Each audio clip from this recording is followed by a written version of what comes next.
Welcome to show number 925, this 10th day of February. I'm Todd Cochran, your host. Strap in. Here it comes. This is the Geek News Central podcast, bringing you the latest tech and science news, coming to you live from beautiful Honolulu, Hawaii. Sponsored in part by GoDaddy.com. Save today at geeknewscentral.com/GoDaddy. Fans, strap yourself in for a great show. Geek News Central, the longest running tech podcast, is ready. It's showtime. Aloha and welcome to Geek News Central podcast. My name is Todd Cochran. I'm glad to be here and got a great show lined up for you this evening. It's been, I guess for a better word, mayhem around here. We'll talk about that in a little bit. But I want to give a warm welcome to all of the longtime listeners and viewers of the show. Thanks for being here. Thanks for staying subscribed. If you're brand new to the show, we definitely want you to take time out of your schedule and come over to geeknewscentral.com. Check out all the great content on the website. We got lots of content over there for you to browse. Most of the content that's been going up is audio and video content. We'll talk about why here in just a few short seconds. But definitely subscribe to the show while you're over there. It's real easy to do. You'll find a link to that in the second column of the website. And also make sure you get signed up for the newsletter. That way you'll never miss basically the show notes coming directly to your inbox immediately following the show. You'll have all the content that I've talked about tonight. And some people, I think, sometimes just go through the links and don't listen to the show. I've heard that before. So if you don't have time to listen, that is always an option. But we hope that you'll always listen to the show because we've always got great things to put out for you here. Of course, you can reach out to me real easily. To do so, you can do it via Twitter at Geek News, or you can email me. geeknews@gmail.com is a place to reach out. So either one of those, Twitter at Geek News. Of course, you can follow us on our Facebook page, on Google+. All the links are in the show notes. You can't miss it from a contact standpoint. So there's plenty of ways to reach out to the geek here at Geek News Central. So got lots to talk about tonight. Really, I do. And I'm real pleased with how everything's working out so far with the extended show notes. I've been watching the stat counter really close to make sure that Google isn't going to hammer us for our new tactic. We think it's working, so that's good. Everything's within the show notes on the website itself here at Geek News Central, which is the most important. Hey, tonight's show, of course, is sponsored in part by our good friends over at GoDaddy. And you can find all my GoDaddy promo codes at geeknewscentral.com/GoDaddy. We've got some deals. I mean, deals in just every sense of the word. $2.95 for .com. And that's pretty incredible. But at the same time, I can get you free domains with the purchase of some products. If you pick up the website builder, or if you pick up just a standard hosting account, we're actually going to give you a free domain with either of those accounts. So you can find, again, all the codes over at geeknewscentral.com/GoDaddy. We got 50% off new hosting plans. Again, you get a free domain with that by using the promo code 50host7. We've got 12 months of website builder by using the promo code 50WSB7 with a free domain. And we get 32% off your order at GoDaddy by using the promo code GO32OFF1. And I actually had someone email me and said, hey, Todd, I used your 32% off code on a .gru domain name. So that takes that domain price down to just about $30. So a whopping 9% or so are $9 off the domain. Now, those domains are $39. They're not cheap. Right now, all the boutique domains are coming on, and some of them are really expensive, but .guru has been pretty, well, it's been relatively a good price. So definitely use that 32% off code over at GoDaddy. And don't forget the $2.95.com for new, or transfer.com for the first year by using their promo code 295geek. The 32% off is GO32OFF1. Now, what we have had, and I actually forgot to, so make sure I'm not pressing the wrong button here. We had a an audio spot done by Gwen, the new spokesman at GoDaddy, on that 32% off code. So let me go ahead and roll that here. Hi, my name is Gwen. I'm a GoDaddy customer and spokesperson. GoDaddy helped me launch my new puppet business. They have everything you need to put your business online, find new customers, and kick ass. Get started by registering a domain name and creating your website with GoDaddy's easy-to-use website builder. Already have a site? Keep it running fast with GoDaddy Web Hosting. It's go time. Visit GoDaddy.com, enter promo code GO32OFF1, and save 32% on your new purchases. Some limitations apply. See website for details. And we want to thank Gwen for that nice shout out. And of course, that GO32OFF1, use that code as often as you can. And that helps out the show here at Geek News Central. All right, let me go ahead and get into my short stack tonight. We did the new media show on Saturday. We had a team member from the Podcast Movement Conference that was on, and we talked to him for, just about 80 minutes or so. New conference is going to be happening in Addison, Texas. And one of the leaders over there is Gary Leland. Of course, he's the guy that was originally behind Podcast Pickle, for those of you that remember the Podcast Pickle. But Gary's involved in two things. Pottertainment is a magazine that I'm writing for that will be released, I believe, on the 15th. And we're going to have Gary on the new media show this coming Saturday to talk about the magazine. And then we're going to, and hopefully we'll be able to dissect it article by article. And then come in August, he's going to put on this big mega podcaster conference in Addison, Texas, which is just north of Dallas. So again, had one of his team members on this past Saturday.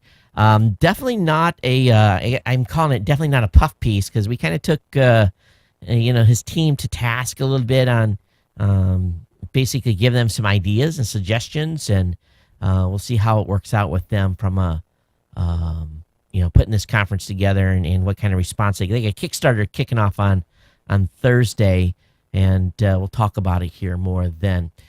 Okay, let's see here. What's really been going on, and I've gotten some emails from folks saying, how come there's not more CES stuff up? And I definitely want to encourage you guys to make sure that you visit tpn.tv, because the other team members have been a lot more, I guess for a better word, fruitful in getting stuff done than I have. I want to be straight up. I have just been, utterly slammed. And it has just been I guess for a better word, almost a perfect storm. It's in a good way. It's kind of weird here, because what's been going on is that I've had like a dozen requests for proposals for podcasting campaigns. I've got taxes I'm trying to get done. Got a whole bunch of stuff going on with Raw Voice. And it's just been this mega storm, plus lots of stuff going on with the kids. And I'm I'm underwater right now. I'm definitely not keeping up with everything I need to get done. So I'm not in a mild panic. No, I'm in a slight panic, trying to keep up. It's just been it's been insane. It really, really has. So if I seem a little frazzled, it is because I am. Things have just, it's a good thing. It's a good problem to have. Don't get me wrong. But I'm dealing with a lot of podcasters that, call me. I want to be on one of these campaigns you've got. And I'm like, dude, you're not on the stats. And I can't even offer you a candy bar because I don't know what your audience is. And, oh, my audience is great, this and that, this and that. I'm like, get on the stats so I can bring you on a campaign. And it's pretty, it goes back to the old days of, definitely three types of podcasters: the hobbyists, the guys that want to make some money but are not too serious, and the business guys. Never have problems with these guys, but it's these middle group that's just dry. And I don't want to use my middle finger here, but the third group is driving me nuts. Really, just driving me crazy. So it just comes to the territory, and it's better to be busy than not to be doing anything at all. So anyway, it's here nor there, but still planning a trip to DC at the end of the month. And that's going to be coming on to me just like boom, it's going to be here, and we're going to be on the road. Only audio shows, the 2 shows I'm going to do while on the road, so just be aware of that. I'm going to be traveling. Let me show you for those of you who are watching. This is what I'm going to travel with. Just a small Tascam unit. Going to plug the headset into it. It's got an SD card, and we're just going to record the show right on this Tascam, and be done with it. And a little less pressure for me on the road. And I'm going to have to lug all that big gear with me to on the airplane. This will fit in my regular suitcase, which will be good. So anyway, it's going to be fun to do the show that way. All right, let me get into the stack here. Oh, I just don't want to forget. Also remind you guys that we're still taking auditions for podcasters that want to do a show here at Geek News Central. And we're going to launch any new shows that we're going to have when we launch the multi-user site. When Geek News Central takes over its radical transformation, we've come up with a new design. I've got it figured out what it's going to kind of look like. Now it's got to get cut and put together, and it's really going to be slick on how the branding is going to work for each show across the network. I'm really pretty excited about what we're going to do here internally. And really, it's not a network; it's a family show. It's one of our family member shows here at Geek News Central. You got the Gadget Professor, you got Robot Underpants, we got the special media feed. Lots of stuff we're going to be adding to another show Don Bain and I are going to be introducing soon. So it's really pretty exciting from that standpoint. But we want to add a couple more shows. And if you have an idea, definitely drop me a line. I want to thank all the insiders that continue to contribute to the show. It's greatly appreciated. All right, let's go ahead and get into the stack here. Let me close all this stuff. Don't forget as well that, if you're looking for a good camera, good video camera for your home to monitor what's going on, pick up a drop cam. And if you got an extra gadget laying around, don't forget our good friends over at Gazelle. The link is in the show notes. Basically, the link is in the sidebar on Geek News Central on how to get that going. So don't forget that as well. Okay, so let me see here. Let me bring up the other browser and see what I've got first in the stack tonight. Kind of a weird night for news. I was trying to come up with a theme, and we'll decide on a theme or a title for the show at the end.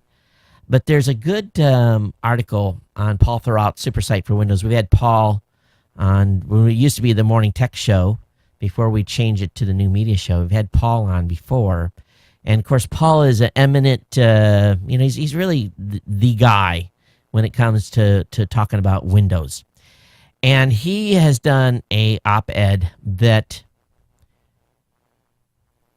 is nothing less than, the ultimate smackdown of Windows and of the new Windows and the Windows 8.1. He says, when critics describe Windows 8.1 as a step backwards, I disagreed. Responding to customer complaints is never wrong. I argued, and new versions of the OS made it more acceptable on many different types of PCs and devices on which Windows now runs. With Update 1, however, I am beginning to question the validity of this new direction and now wondering whether Microsoft has simply fallen into an all-familiar trap of trying to please everyone and creating a product that is ultimately not ideal for anyone. And here's the deal. I'm usually a very early adopter on operating systems. I usually make the punch pretty close to release day, sometimes before. And for many years, I've done that. Well, I'm still running Windows 7 here on this machine. That's a Mac sitting there. Of course, the TriCaster runs on Windows 7 by default. The audio recording machine is a Windows 7 machine. I got a laptop that's over here in the corner that's got Windows 8 on, and I don't use that very often. I got another laptop over here that's got Windows 7, but yet I have on my shelf 2 brand new licenses for Windows 8 that are still in the shrink wrap. And I haven't made the push. And this machine here is my, I sit in front of this machine. It's right here in front of this camera, right below this camera, for many, many hours every day. And with just a one click of the button on the screen, I can switch to a Mac. I got the old tower, a Mac Pro sitting underneath here. that generally is only on when we're doing the show or editing video. And the rest of the time, it's not on.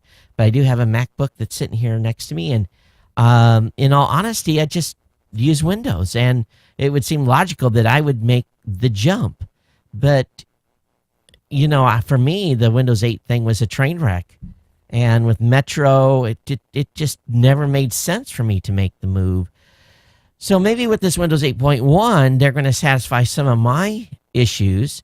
While the start button isn't going to be completely there, at least I'm not trapped in this Windows 8 nightmare of a interface where I have to kludge something together with plugins and stuff like that. I want the thing to run natively. I don't want to have to add a bunch of stuff. So from that instance, I think Paul may be wrong. I think Windows 7, in my opinion, was the best operating system ever known to man to this point. Windows 7, it's going to be around as long as Windows XP. Windows XP will be long dead, even though there's a lot of people still running Windows XP, and Windows 7 is going to be that next operating system that 10 years from now, people are still sitting on. For the most part, it does the job for most people. But I know a lot of people are moving to tablets now, and I just find it still hard to, do proposals, do long form Word documents on a tablet. I can't do it. I've got a Chromebook. I've used that. And for me, and some of you guys, and again, I'm operating system agnostic. I travel with the Mac. But for me, the Mac has never completely been able to satisfy my primal urge to make a change completely and go fully Mac here in the house. It's close, but it just hasn't yet. And why? I don't know. Maybe you can't teach a dog new tricks. Maybe that's part of it. But I really think that Paul's take, he was pretty critical here of Windows and talks about, the train wreck that happened within Microsoft. So it'll be curious to see how this new CEO operates. But I'd love to have you guys read this and give me some feedback. Tell me what you guys think about where Windows is going in Windows 8.1, or did you abandon Windows? Have you moved to a Mac platform? Or are you sliding towards viewing everything in the cloud with Chrome? Love to hear. And, how many of you are finding that you don't need your laptop very much anymore? You're just using a tablet. Have you got to that point? And I think tablets really kind of make us dumb. I really do. The apps are okay, but I think they just kind of really dumb things down to the extent that it's, maybe that's the purpose. We're just supposed to be brainless and making this and using this stuff. But it just, for many cases for me, you got to have that big keyboard and it just works faster. But love to hear you guys' feedback. All right, I've got I don't think I showed you guys. I've got Windows Glass. Google Glass. The Windows on the brain here. Oh, that's not the box. Where's the box?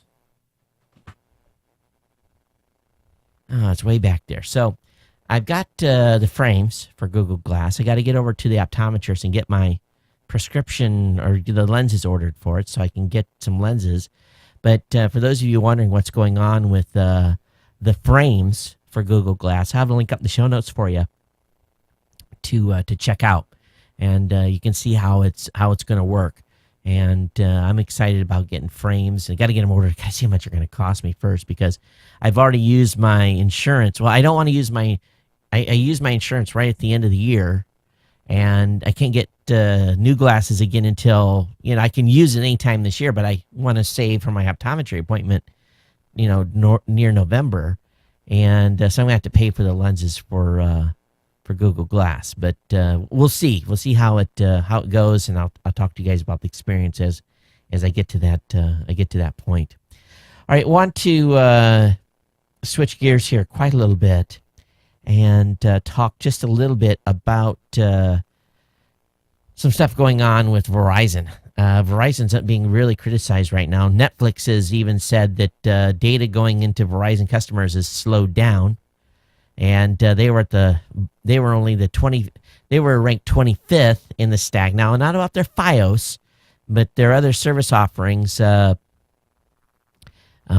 They are definitely getting some punchback, and they're not saying that, no one's really saying that this is it's a slow network, or if Verizon is actually putting the brakes on people. But what I did find interesting, there was a little bit of a parody. Let me see if I can get everything set up here to make this switch clean. There we go. Over at viralstories.net, very cool parody video. And I want you guys to watch this. It's funny. It's 1 minute and 53 seconds. You're going to get a good laugh about it, talking about how net neutrality's gone, and how at some point, maybe in the future, you're going to get this pop-up window that says streaming blocked by Verizon. Upgrade to high-speed corporate criticism plan. So I'll have the link up in the show notes for you to check that out. But it gave me a little bit of a chuckle. There's a little bit of a, how should we say it? I'm not going to give you the spoiler, so you got to watch the video all the way through. But this is a good one, and just listen to the text. Having been retired from the Navy for a while, it's interesting to see where the Navy's going. And I'm not, you guys know my background. You guys know that I spent 24 years in the P3 Navy, and flew just shy of 10,000 flight hours. It was over 10,000, but my book was a couple hours shy. But because sometimes they didn't log it all. But anyway, the Navy is testing this new system called the Triton.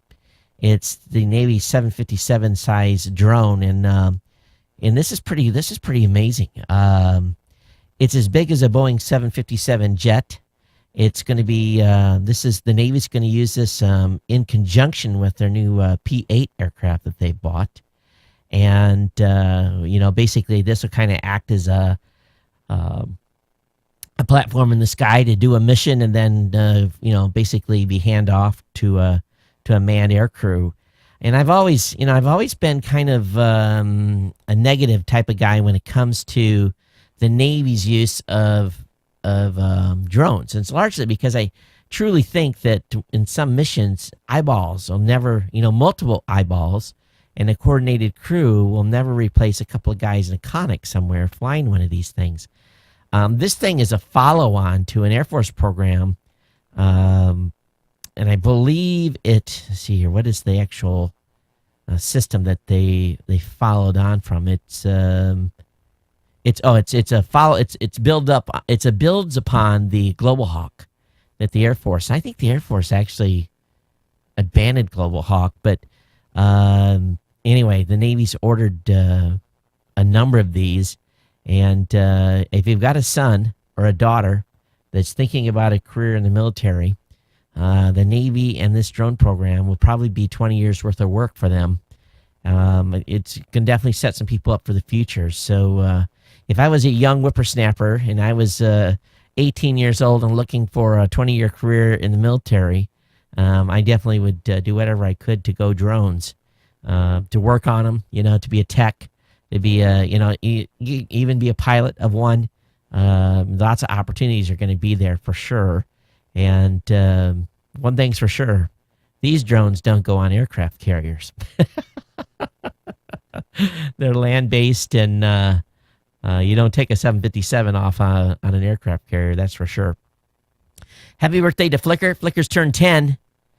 I still have an account over on Flickr, and, maybe I've become jaded over the years, and I haven't thought about using Pinterest or, all these other sites, and maybe those sites really aren't designed for people to upload their picture stuff from, bunch of stuff you shoot. My daughter uses Pinterest a lot.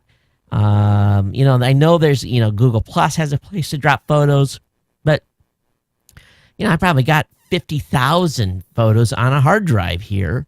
They're all backed up multiple places, of course, but are you guys uploading all your images to some site? Are you putting them somewhere? Some people use Shutterfly and writing things. There's a lot of options. I guess I should really look into it at some point. It's probably one thing that I have not done well in all these years is, I shoot all these pictures, have stuff on my phone, and then it's just for me. I guess I'm a selfish. I just have them there for me to look at, and I back them up, and sometimes I have Apple TV playing. We'll just let them flip through all the photos and the photo albums. So I don't know. Flickr turning 10, they had so much potential, yet they just kind of blew it, They really did. I know Yahoo is starting to, put some more CPU cycles into it. But anyway, Flickr's 10. I think I've been there since the beginning. And I probably got maybe 1,000 pictures on Flickr. Maybe. Of tens of thousands that I've shot.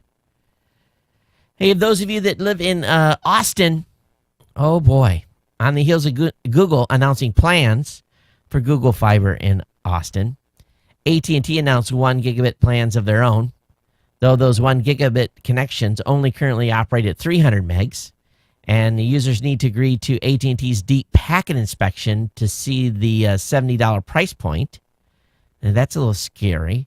Grande Communications is now trying to one-up Google Fiber and AT&T, offering Austin users 1 gigabit per second connections for about $65 a month without a contract. They're saying that the new faster speeds will be available to around a quarter of Grande's existing Austin customers, making Grande the first company to actually offer 1 gig per second connectivity in Austin. This is incredible. So the service is going to be available to about 75,000 homes and businesses in the Austin area. So, you don't have to agree to that deep packet inspection or snoopvertising. Yes, snoopvertising that AT&T wants to do. So this is awesome. It really is. I think this is power to the people here from a very, very, very, very, very smart on Grande. Of course, I have no idea what their reputation is, but it's going to be available in Austin. Bring that to the rest of the country. All right, Chromecast is now supported on almost all embedded YouTube videos, and this is good. So anytime you put a YouTube video on your blog, the little link will be down there. People to send it to Chromecast up to your. It's great. It's really, really great. You don't have to be on YouTube anymore. This is fantastic. So nice to see that this has been rolled out, and it's gonna make a major impact as you're surfing around the web. All right, if you're a Comcast customer, they've allegedly been hacked, and people are being advised to change your password.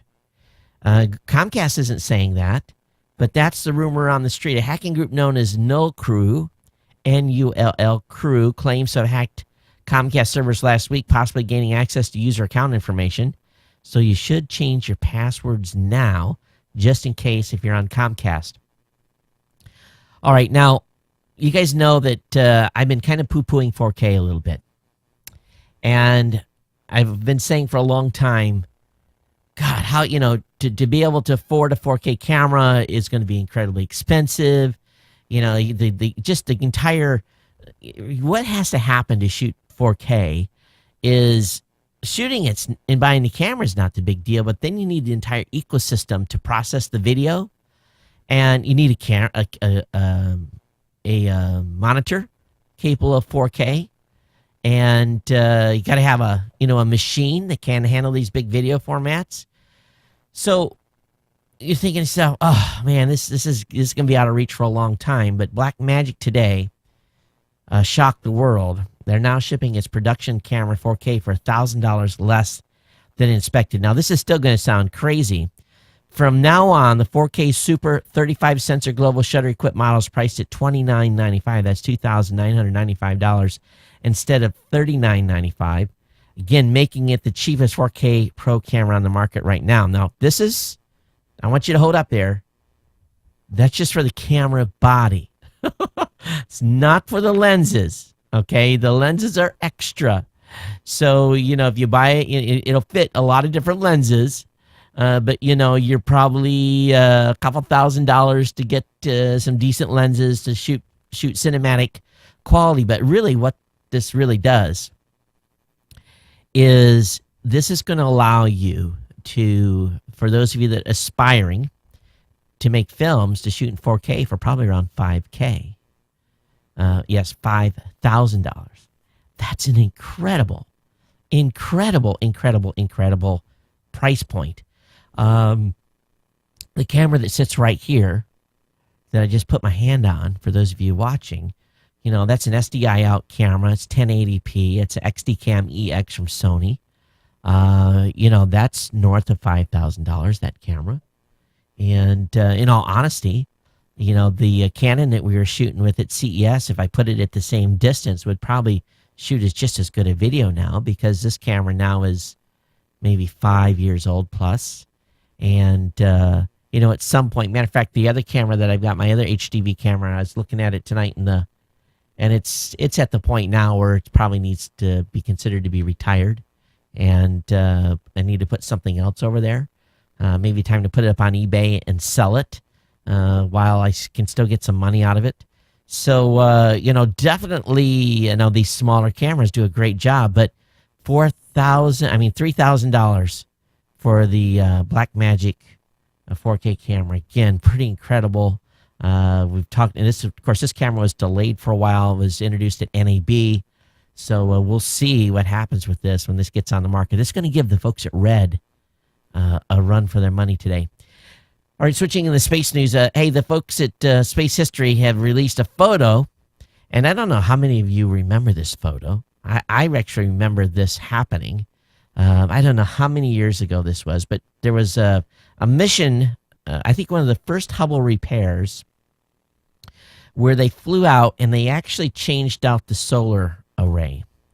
And here's this magnificent picture of the Canadian arm with an astronaut on the end of it, with the astronaut holding. It was astronaut Kathy Thornton who basically pitched this thing, shot it towards Earth, and eventually it made its way and did a low entry, re-entered and burned up. But you look at this and you're thinking to myself, you think, how in vacuum space, it's amazing what you can handle and move around yourself. But a pretty cool picture from the folks at NASA releasing this. But you just wonder how many taxpayer dollars are on the end of that arm there, getting ready to just be discarded. Another cool thing has been in the news is Hubble telescope has revealed one of the youngest galaxies ever seen. A new deep view of the universe from NASA's Hubble Space Telescope has revealed one of the youngest galaxies ever observed by astronomers. The galaxy is ancient, but from the perspective of Earthlings, it looks young. It's dubbed Abel 2744_Y1. The galaxy is so far away that it takes about 13 billion years for light from the galaxy to reach our neighborhood. That means it appears it was just 650 million. It was just 650 million years after the Big Bang. Scientists say the universe is estimated, of course, to be at 13.8 billion years old. Now, if we can see light from 13 billion years ago, if we think about that, just think about that from a time perspective, that it has taken 13 billion years for the light to reach Earth. That makes you go, So, that object may not even be there anymore. It could be gone. In all reality, it could be. But, the question is, if we're seeing 13 billion years out, what's there's a lot of things there you have to think about in your head a little bit. You can go, oh man, it's just, we are so insignificant. We're not even a speck of sand at the beach in the scope of things. You just think about that. You go to the beach and you look at all the sand there and you pick up just one pebble, and you hold it in your finger and think, that's probably Earth. That's not even us. That's just Earth in the scheme of things in the galaxy. So it always just makes you go, doesn't it? When you think about these long distances, it's pretty amazing.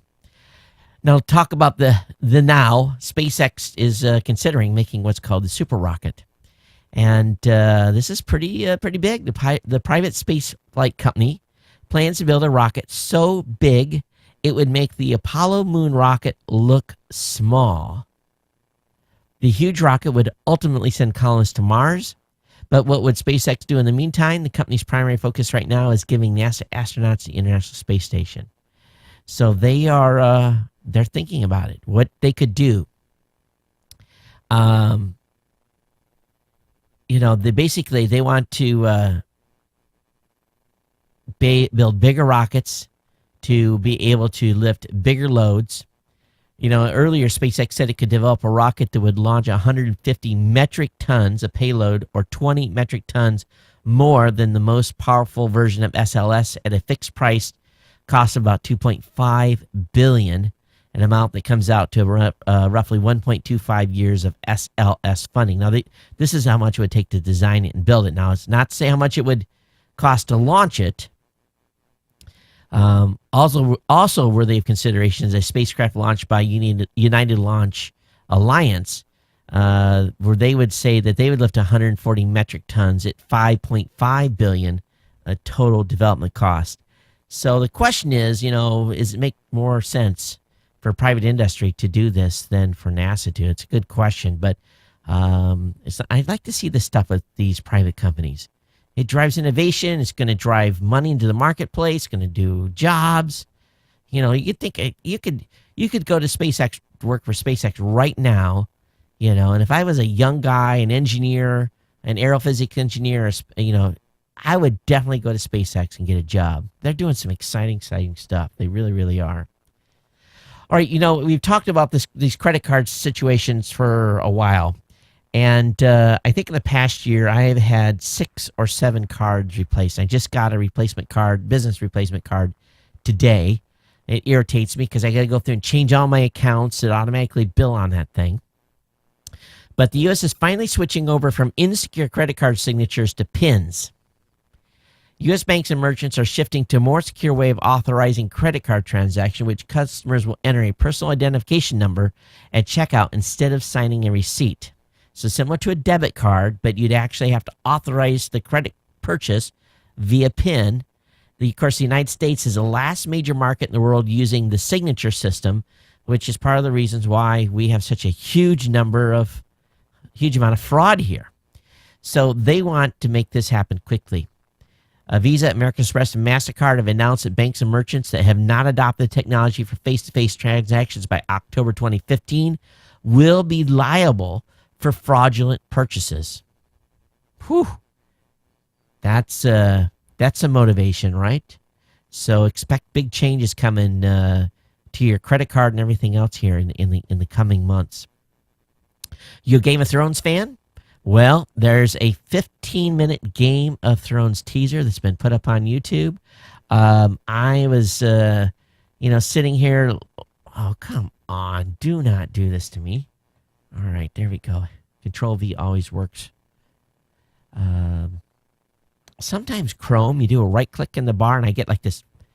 Chrome's been acting funny. Maybe it's time for a full reset on this browser. But anyway, the new Game of Thrones season 15-minute teaser is available. And cannot wait. This is going to be great. Season 4 is, of course, the Red Wedding event. And lots of things. This thing is, see how bloody. They have to stop killing people. Actually, they don't, if you've read the book.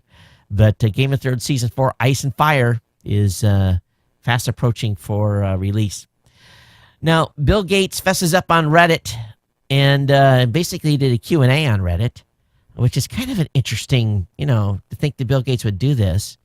But he dishes everything on from a global condom competition to Bitcoin. And he talks about his advice for aspiring computer science students.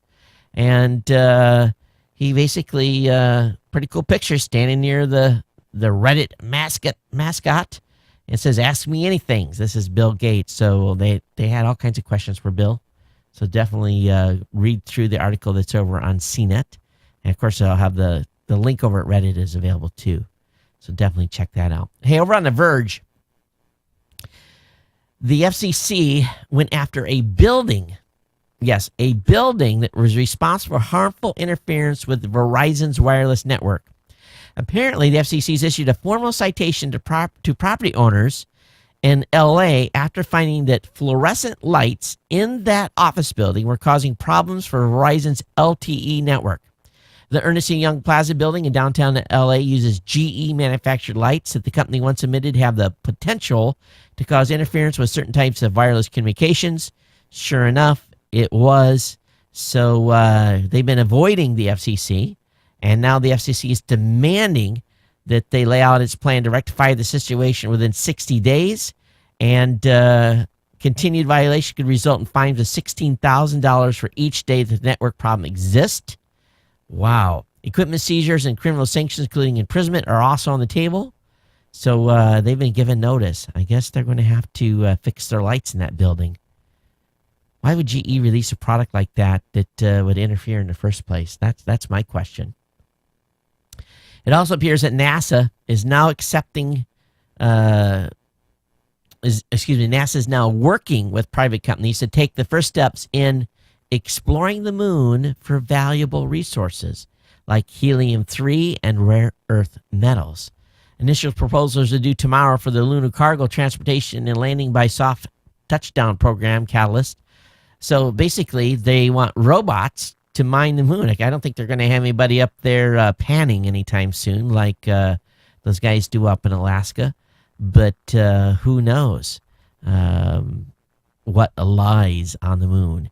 They're definitely going to go up there and dig around. Someone is. But I don't, it seems to me you have to find an awful lot of good stuff in order to pay for exploration and mining on the moon. And I don't know, we want people up there digging around. The next thing we'll have is you won't be able to see the face of the moon because it'd be one big dust cloud. That could happen. It could. It's just like fine talcum powder up there. It's not, it's not like it's dirt. There's an article over on Wired talking about secrecy is a key to the next phase of social networking. There's a company called Secret. They want to create a more authentic internet. And so there's, a new social media app, Secret.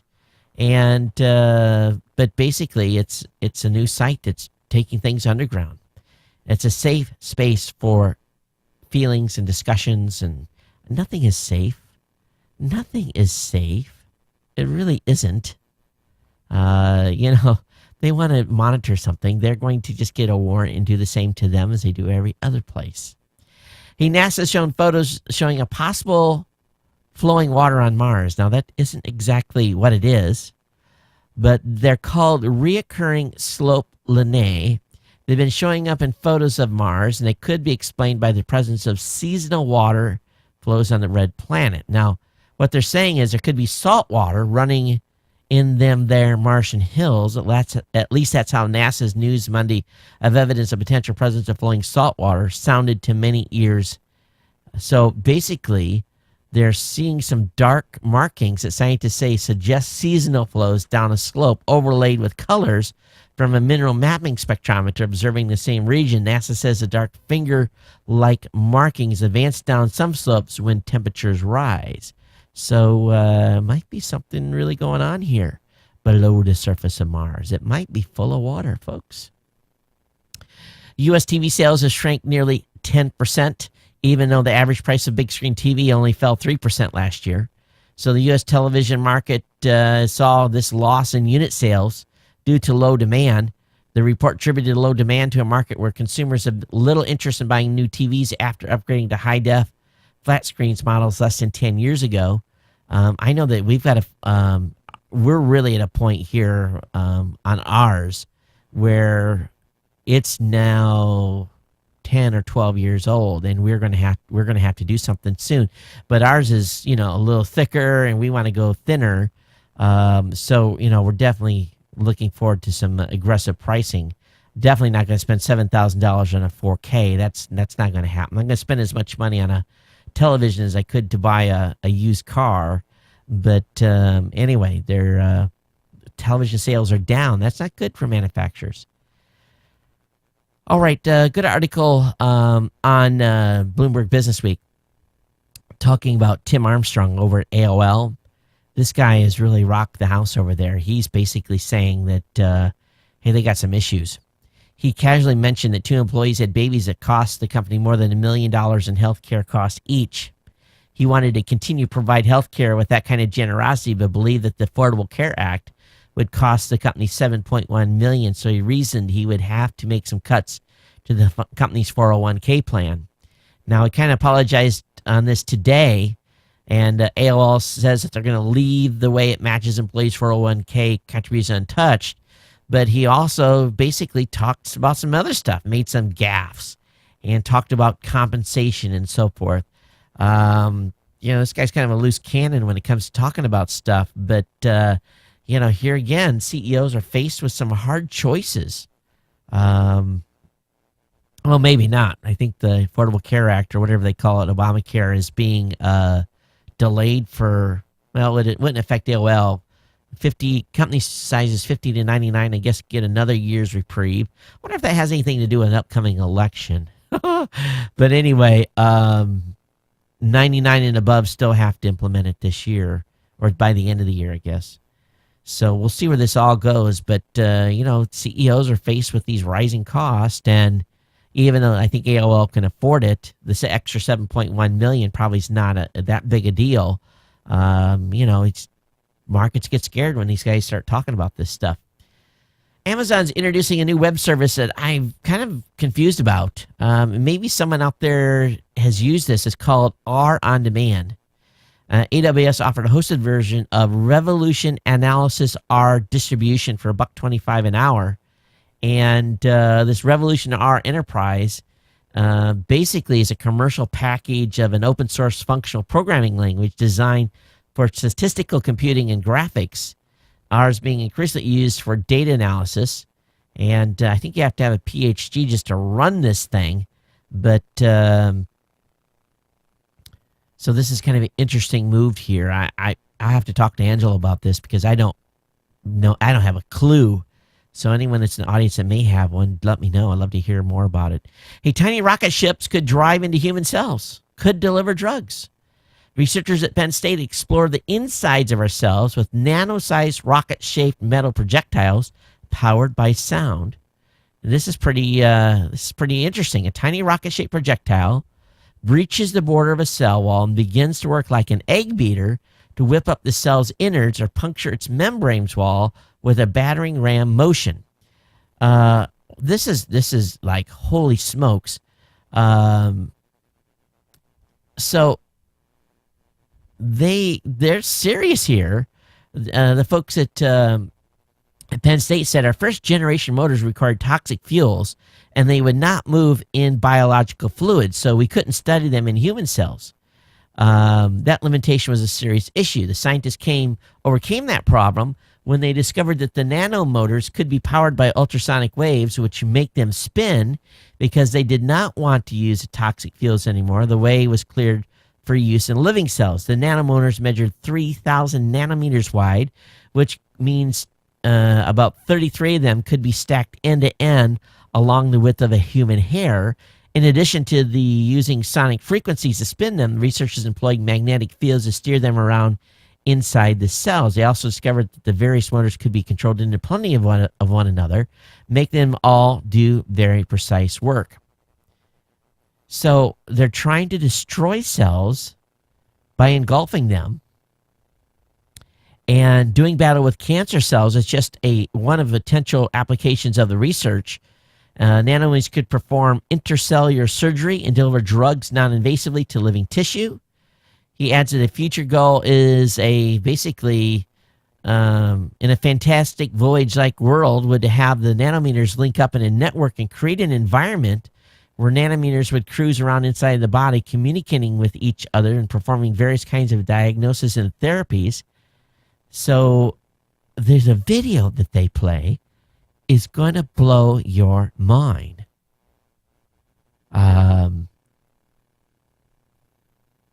This is really some crazy stuff here. It really, really is. But imagine being able to, there's how many of these they'd have to inject would be an incredible number because of the, I just got a mosquito bit me in here. How come? Where did you come from? We've got no wind. Uh-oh, what happened here? We've got no wind and high humidity here in Hawaii. I know you feel sorry for me. Not. But that's what happens in Honolulu when we lose the trades. But going back to this nanotechnology, think about what could be done with cancer here. Instead of going in and having to radiate someone, you got these nanomotors that are going out and destroying cancer. Scientists is getting really cool. There's lots of cool stuff that's coming. Not to mention that the U.S. military has begun work on brain implants that can restore lost memory experiences. Now, check this out. DARPA, at the behest of the U.S. Department of Defense, is developing a black box brain implant. This implant would be wired into a soldier's brain and record their memories. If the soldier then suffers memory loss due to a brain injury, the implant will then be used to restore those memories. The same implant could also be used during training or in the line of duty.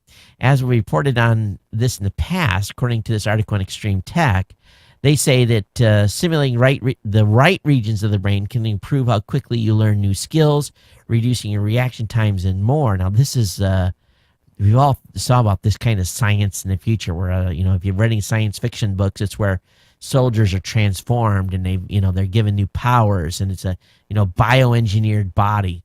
And that's all in science fiction. How science fiction turns to like truth. Now, this is crazy, but DARPA has wittily named this restoring active memories, currently at the stage where it's seeking proposals from commercial companies that previously had success with brain implants, such as Medtronics. As yet, we don't know who submitted proposals to DARPA, but it'll probably be the usual suspects. Medtronics, which creates deep brain simulation implants, are the most miraculous in their ability to control the debilitating effects of Parkinson's disease, is surely interested. Brown University, which famously created a brain-computer interface is implanted into the brain and communicates wirelessly with a nearby computer, may be a contender as well. But if they really can truly, you talk about the Matrix, like getting jacked in, an implanted device rather than external is definitely, going to be the way to go. But jack us in and upload the training. Have the manual on a chip embedded in our brain. I'm going to tell you, I may get off this planet yet. When my body's laying in a box or headed to the crematory, they can take the chip and plug me in somewhere. It still might be possible. Oh, this is crazy. It really, really is. And of course, there's been lots of things happening, like MIT discovering the location of memories via individual neurons. Lots of stuff here. We're probably quite a few years away from such an implant, but even if we're 20 years away, holy cow. Holy cow. All right, I'm actually slow getting through everything tonight. I got more. Microsoft starting selling Asus Vivo Tab Note 8 for $329. The folks over at Microsoft have made this available in their store, and it was widely talked about before CES. Also, how many of you are watching people doing gameplay on Twitch every month? With the inclusion of Twitch streaming functionality in the PlayStation 4 and soon in the Xbox One, there's now achieving more than 1 million active broadcasters. So I don't understand the whole thing about wanting to watch people game. But I guess it's huge. A lot of people do it. It's big entertainment. I guess you watch them and play. It's awful awesome. Maybe that's the case. Hey, I've been using a new wireless device called Freedom Pop, and it's pretty cool. And Freedom Pop lets you save money by paying upfront for cheap cell phone service.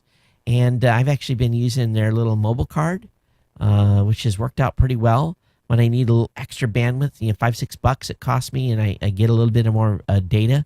When my other, what I was facing with is I have a USB stick, and I have a MiFi. And I had increased the MiFi from Verizon up to the higher plan, which was like $80 a month.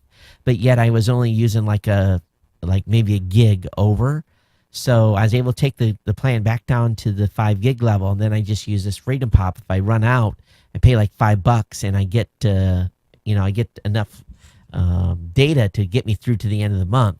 It's really kind of worked out well and saved me some money here. So definitely check out Freedom Pop if you're considering it. They're not a sponsor here. I just thought I would tell you guys about it. Hey, new Apple TV hardware references are already appearing in iOS 7 build. It's being referenced as Apple TV 4-1. So expect a new Apple TV here shortly. I think we all knew that was coming. Let's just hope it has the ability to build apps to it. Lots of talk about alien technologies and be able to detect alien technologies. They feel that space heat is going to help the folks from SETI and so forth hunt down alien technologies. And I'm thinking to myself, space heat? Okay, someone's going to have to explain that one to me. So there's about someone's going to hurt your brain over in Gizmodo that talks about this. At the same time, the folks are saying that we're probably going to find or be detecting aliens or extraterrestrial life by 2040. Based on the way things are going and how we're mapping and everything else. So, the question is, and maybe we've already got Voyager that's basically, moved out into open space, but yet they can get communications from it. If we can, get radio signals from Voyager, should we, as long as the galaxy has been in place, should we not be hearing something discernible in space? They haven't yet. It seems like they should have found something in the radio frequency range. All right, a hacker has swiped PayPal CEO's credit card and went on a shopping spree. He tweeted, "My card with an EMV chip got skimmed while in the UK. Tons of fraudulent transactions wouldn't have happened if the merchant accepted PayPal." A nice little shot. But, imagine having that guy's credit card and running with it. Sure there wasn't sure he had no problem with getting them cleared, but probably pretty high balance on that card. Bing is now showing how much your Bitcoin is worth in other currencies. So you can basically put $2.8 million to BTC in the Bing search, and it'll tell you what that equals. So link will be up in the show notes on that. Intel is introducing a new low-power graphics card that could boost battery life in your next laptop. And we know that graphic cards are just basically huge power sinks. They just suck the power down on any type of device. But they feel that they've got a GPU now that's 40% more efficient than you'd otherwise get in the same type of a graphics card. So expect to see this technology being rolled out into our laptops in the near future. If you're a business and you're a small business and you want to do a Groupon deal, now you can finally launch a Groupon deal without ever talking to a human. They've got a new online market that you can set up your own offer. So that's pretty cool if you are a small business in a town that wants to do a Groupon campaign. Netflix Speed Index shows further decline in Verizon quality. And again, I talked about this earlier, that Verizon had dropped. Oh, they were ranked 17th, not 25th. So it goes Google Fiber, Cablevision, Cox, Cablevision Optimum, Cox Suddenlink Charter, Time Warner, Verizon Fios, Bright House, Windstream, Frontier, CenturyLink, AT&T Uverse, Mediacom, Comcast, AT&T DSL, Clearwire, and Verizon DSL. So the folks at Clearwire are delivering. Clearwire sucks. Clearwire is delivering better Netflix videos than Verizon DSL is. That's incredible. That is incredible. We no longer have Clearwire here. We canceled the account. Oh, fellas, I got the place for you to spend your tax return. You've been doing a lot of shoveling snow, right? Well, how about an RC snowplow that lets you shovel your driveway from your living room? Oh, yeah. By Super Droid Bots, $79.90 can get you one. It's got a 52-inch wide blade. You can clear a sidewalk in one pass. It does an okay job. Probably not as good a job as you would pay someone to come in and do it. Doesn't have as much power, but I was pretty impressed with the video. I'll let you guys take a look at it yourself. But definitely looks to me like a lot of fun. If nothing else, I could think of all kinds of uses for this thing in the summertime too. Put a hitch on that bad boy, and it's like having a little mini tractor around it. I assume it runs on car batteries or so forth. But yeah, you're tired of doing snow. For $8,000, you can get one that you can use basically an airplane remote control to do. How many of you, you're trying to figure out how to read with your, I get in bed and I want to read my iPad, and I never just can seem to get the right position. And wearing glasses, I want to turn sideways. It just doesn't work out. But there's a new a funding campaign. Basically, it's called the Right Arm. It's a tablet stand like no other. Basically hooks to your desk, has a little flexible pull, and will basically let you use your your tablet or your laptop. Pretty slick. It's already hit its $40,000 funding level, but you can take a look at this. You may want to get one of these. I'm definitely headed over there after the end of the show tonight. All right, good article over on Uber Gizmo. How many of you guys downloaded this game called Flappy Bird? Well, apparently, it's being rumored that Flappy Bird developer apparently received a legal notice from Nintendo.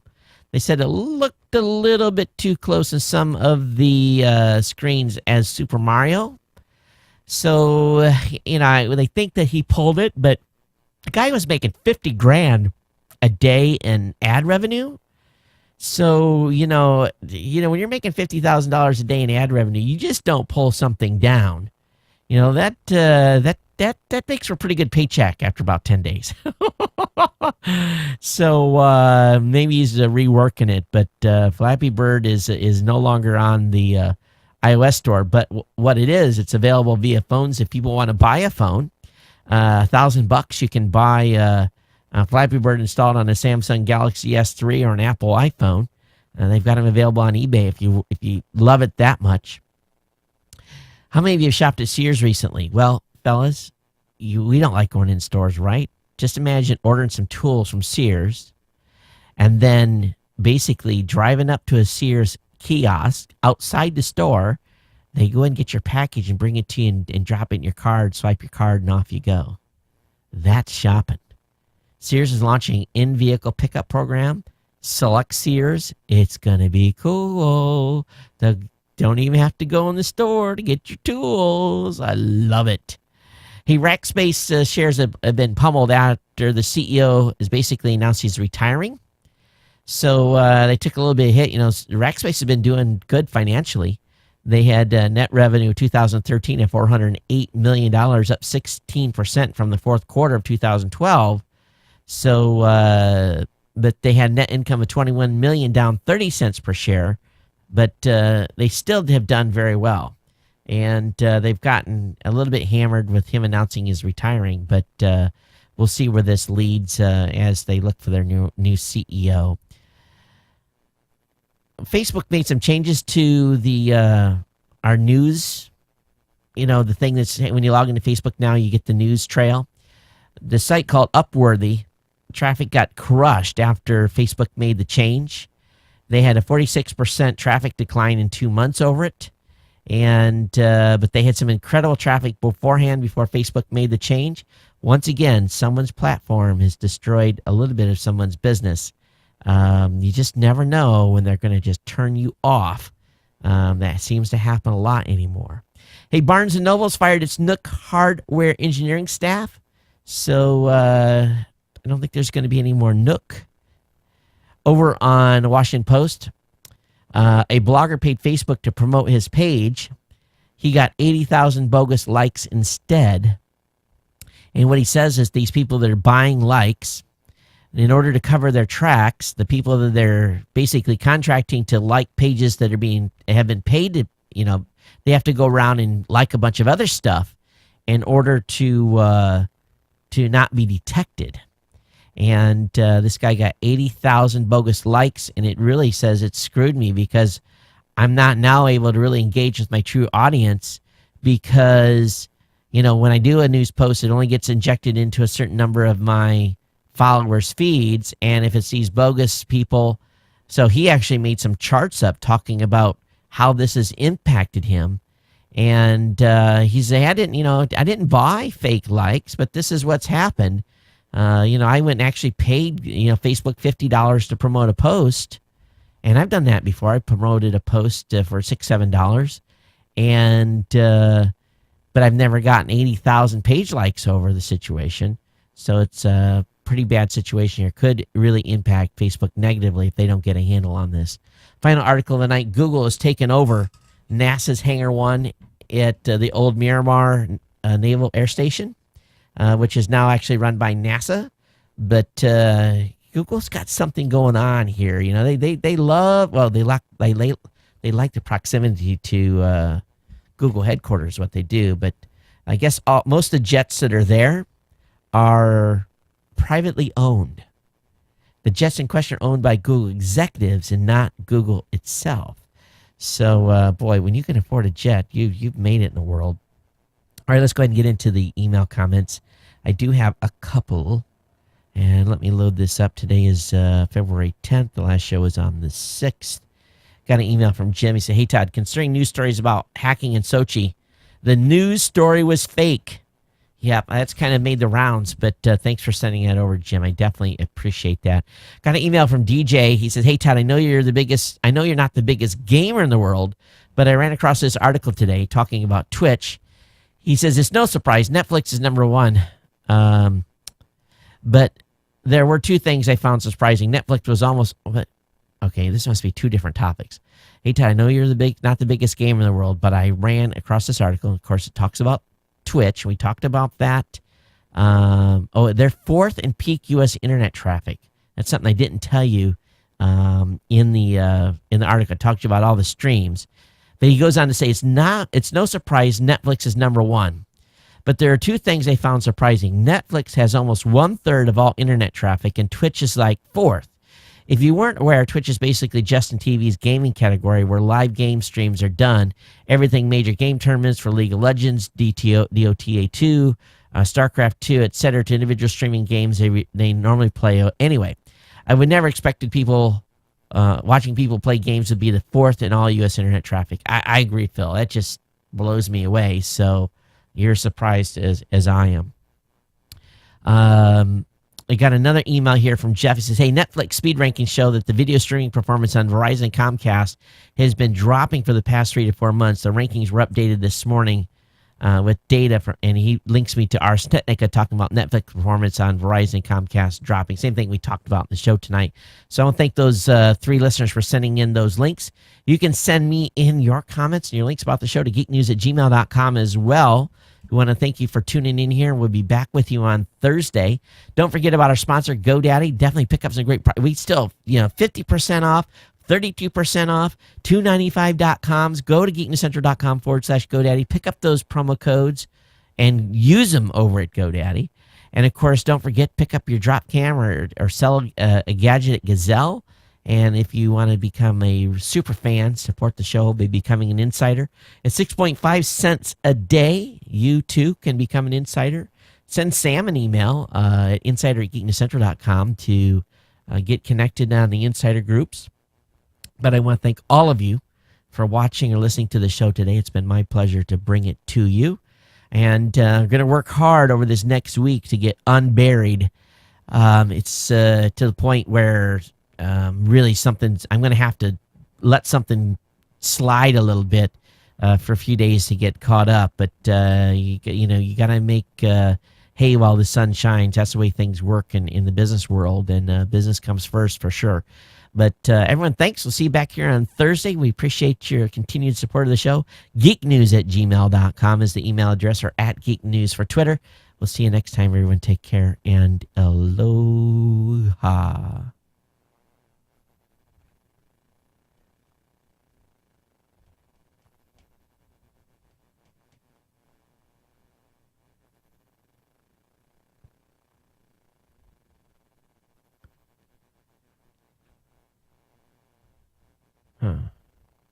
Trying to stop the stream. That's weird. All right, let's try this. Go to Video Manager. Live Events. Live Control Room. All right, here we go. See you later, YouTube.